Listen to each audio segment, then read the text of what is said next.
Now, I'd like to start with a brief story about a year ago. I took our 8-year-old daughter to our lab in Barcelona, and she tried out virtual reality. And it was a kind of thing done for children, I think, by Oculus. And she spent a few minutes moving around and grabbing things and so on and laughing. And then at the end, she took off the head-mounted display, and I spoke to her later, and I said, "How was that?" "That was really good. It was really good. Would you rather watch that on television or in virtual reality?" She said, "On television." And I'll tell you why later. So let's look at this. There should be sound with this video. There must be sound, otherwise it's all waste. If dreams could be sold, what would you buy? The poet's question may soon have a practical answer. The goal of virtual reality is simple. It's total submersion, complete detachment from reality. The doors are opening on a world where the line between reality and illusion has dissolved.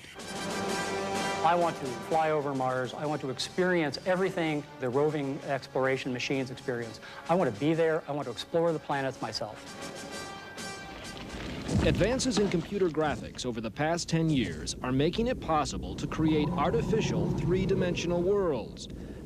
So when was this done? That was 1991. You may have thought it was something current. So we've been through this before. VR has been around for at least 50 years.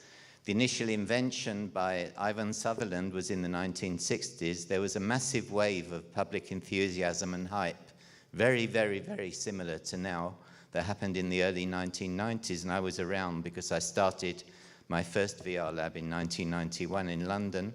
And now there's this new wave now, and we want to make sure that it really survives and it doesn't just peter out like it did last time.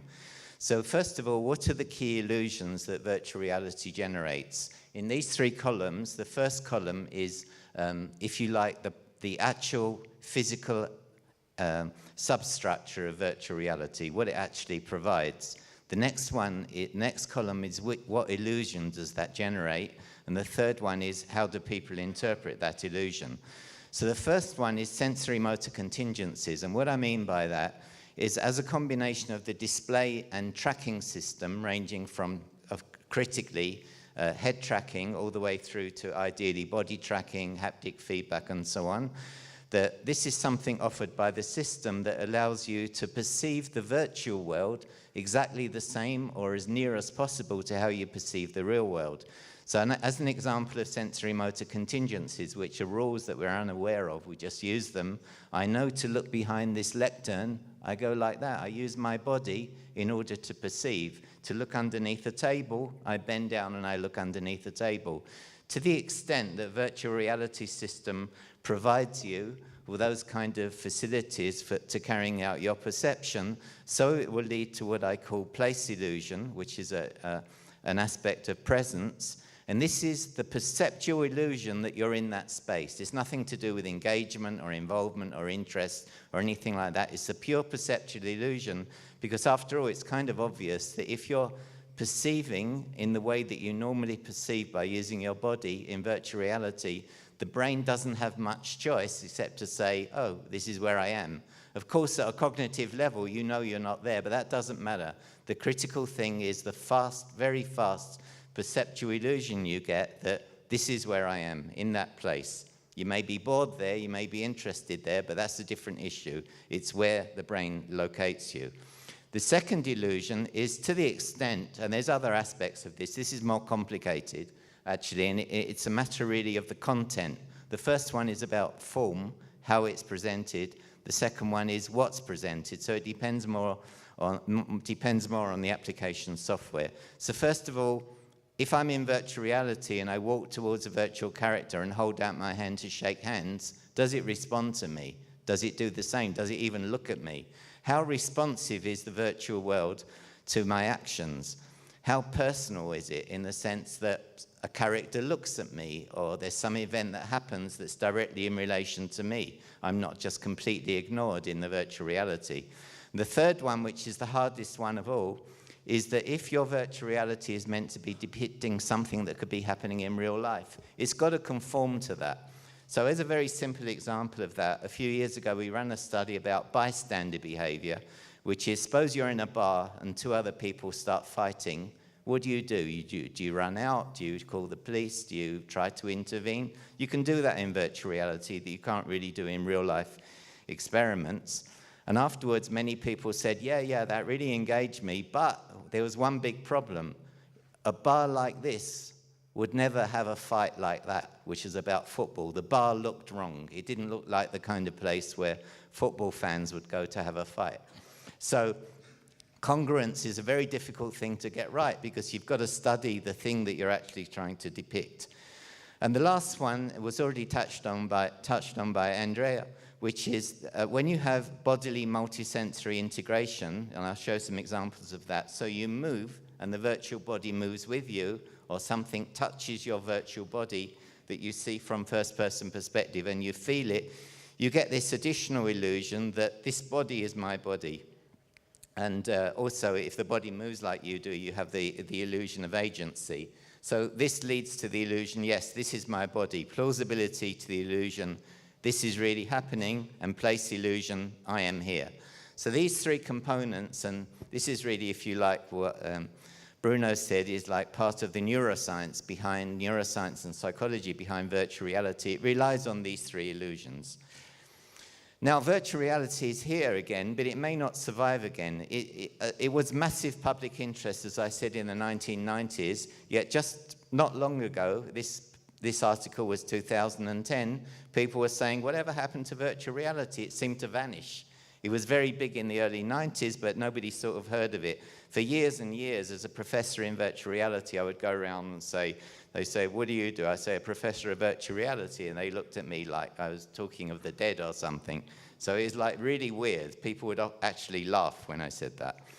So what's happened, though, since the 1990s in the background? There's actually been a massive research effort in the past 25, 30 years. If you look on Google Scholar, you'll find 180,000 papers of reference somewhere in there the term virtual reality. The European Union, since the early 2000s, in fact, though, we had our first European Union project in 1995, I think, or maybe 97. But anyway, in the late 1990s, they funded millions of euros in virtual reality. It's been in quiet use in industry for many, many years. But the danger today is that it may vanish again. Let's see. First thing is we need a new paradigm. The problem in 1990s was accessibility. Yes, you can have virtual reality all the way from the 90s through to a few years ago, but it costs a huge amount of money. We used caves for many years, which cost basically €1 million. Or you had to buy expensive, a few years ago, what we use in our lab now that costs €3,000 cost €100,000, and it wasn't portable. You couldn't put it in people's home. So before the problem was the hardware, today I think the problem is the content. So what we must do is use VR, not as just taking 2D or 3D and putting it in head-mounted display, but as a medium in its own right. It's not just a display in 3D. We're not users. It's really important to get this terminology right. In VR, we're not users. We're participants. We're part of it. And unless we have, I've been using this word participant since the early 90s, where it really makes me mad when people say, I'm a user in virtual reality. If you're a user, it's not virtual reality. So for virtual reality, we need a new paradigm. A new paradigm must emerge from practice and creativity. We shouldn't just be trying to simulate reality, but do what virtual reality does, which is to go beyond it. So I'm going to give an example, so a few examples. First, we can use virtual reality to diminish racial bias, and the method relies uniquely on virtual reality's ability to embody people in the different bodies. And here's an example. I guess this is running. Yes, I know.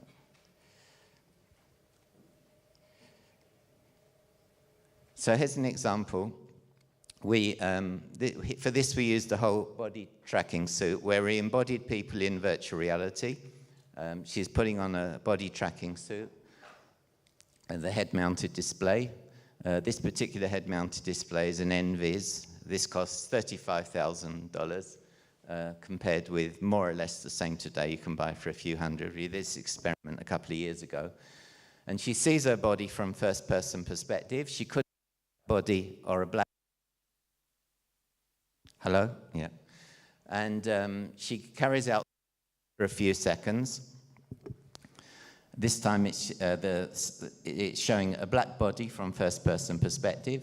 And then there's a Tai Chi teacher there who shows some moves, and she has to follow the moves. And the reason for the Tai Chi teacher was just to give it an excuse why the person had to move and also be sometimes looking in a mirror. So what happened in this, only those who had been embodied in the black body showed significant less implicit racial bias, even 1 week after, this is Switzerland, come on. Even 1 week after the end of their experience. As another example, mimicry is very important in social interaction because mimicry... Sabemos, porque como está de espaldas, pues, quién sabe. I'll explain in a minute.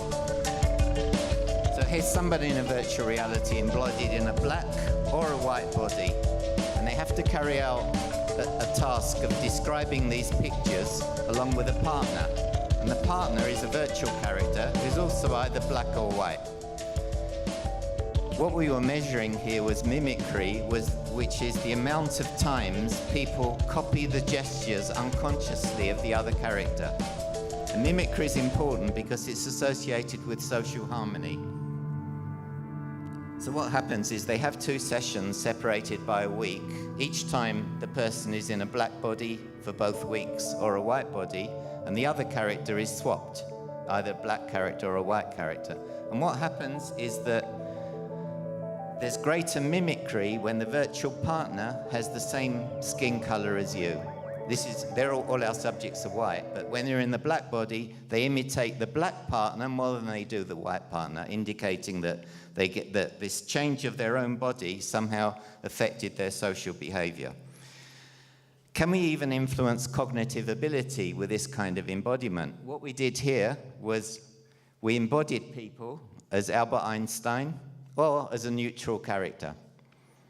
And though I didn't believe this would work, but we did it because we wanted to see whether it would work, they carried out a whole series of cognitive tasks, and those embodied as Albert Einstein, I still hardly believe it myself, but this is what the results we got. They did better.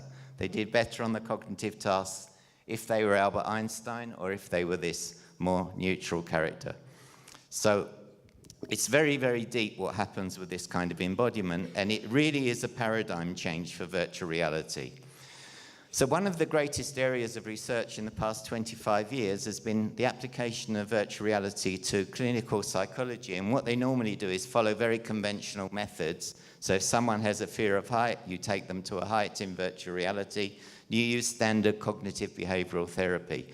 The results over many years show that this is at least as good as conventional therapy, but using virtual reality has economic and logistic advantages. You don't have to take people to a real height. So what we're trying to do is use a wholly new paradigm, and I'll show you an example of it. We need sound here. Can you describe us what you see? So I'm in a room. There are some blinds. There's huge windows on both walls. A light directly in front of me. That's Sigmund Freud. Is looking at me. Sometimes when I'm at work or I'm maybe a little bit stressed or distracted, I can find myself accidentally like picking and scratching my hands, and I often don't even realize until I've already somehow, like, I don't know, almost like drawn blood on my thumb or my hands, and I don't understand why I'm doing it. And I often don't even realize until now she's in the body of Sigmund Freud. I've already somehow, like, I don't know, almost like drawn blood on my thumb or my hands, and I don't understand why I'm doing it. You could take some deep breaths when you find yourself starting starting to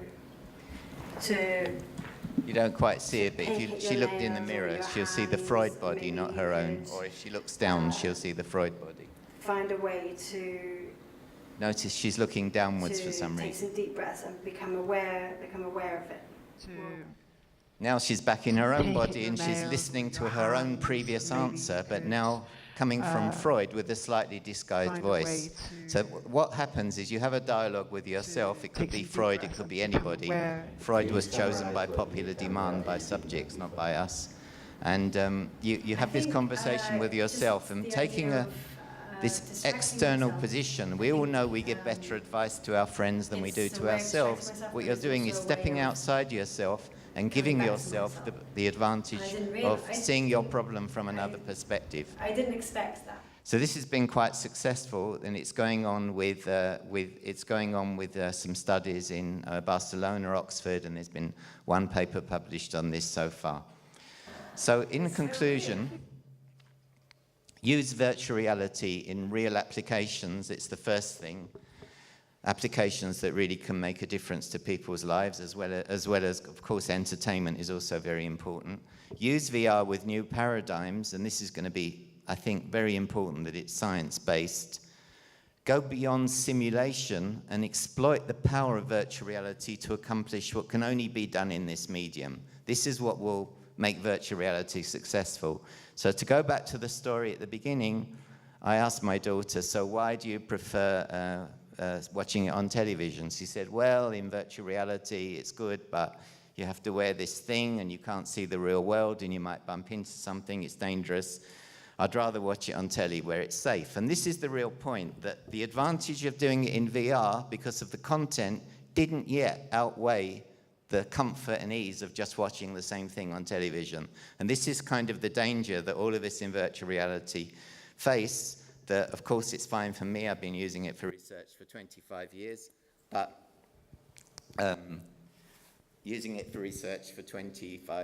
but it's important if we want to get this spread into society that we do develop these new paradigms and these new ways of thinking, not just copying, just taking a game and putting it in virtual reality. So if you're interested in following up these ideas some more, we had a paper that was originally sponsored by Facebook, published in Frontiers, that goes into many of the ideas I've said in more detail. And that completes the talk. This is where our funding has come from in recent years. Thanks.